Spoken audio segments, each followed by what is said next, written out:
Genesis chapter 2. Thus the heavens and the earth and all the host of them were finished. And on the seventh day God ended his work which he had done, and he rested on the seventh day from all his work which he had done. Then God blessed the seventh day and sanctified it, because in it he rested from all his work which God had created and made. This is the history of the heavens and the earth when they were created, in the day that the Lord God made the earth and the heavens, before any plant of the field was in the earth, and before any herb of the field had grown. For the Lord God had not caused it to rain on the earth, and there was no man to till the ground. But a mist went up from the earth and watered the whole face of the ground. And the Lord God formed man of the dust of the ground, and breathed into his nostrils the breath of life. And man became a living being. Life in God's garden. The Lord God planted a garden eastward in Eden, and there he put the man whom he had formed. And out of the ground the Lord God made every tree grow that is pleasant to the sight and good for food. The tree of life was also in the midst of the garden, and the tree of the knowledge of good and evil. Now a river went out of Eden to water the garden, and from there it parted and became 4 riverheads. The name of the first is Pishon. It is the one which skirts the whole land of Havilah, where there is gold.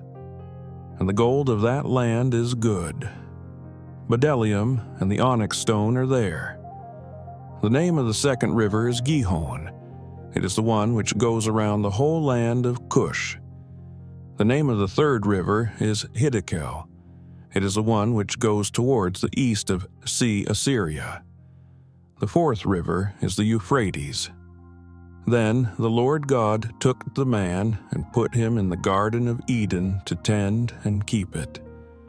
And the Lord God commanded the man, saying, "Of every tree of the garden you may freely eat, but of the tree of the knowledge of good and evil you shall not eat.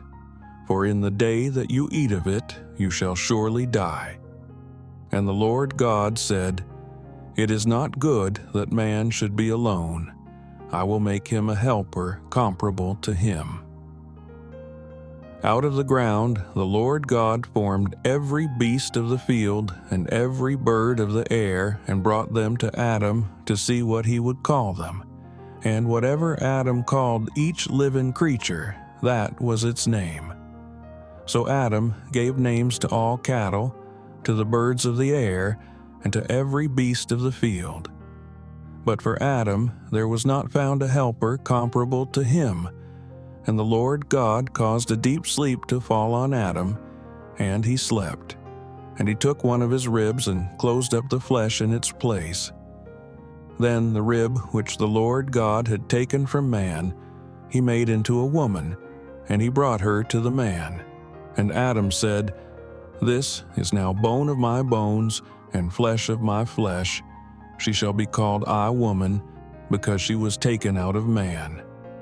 Therefore a man shall leave his father and mother, and be joined to his wife, and they shall become one flesh.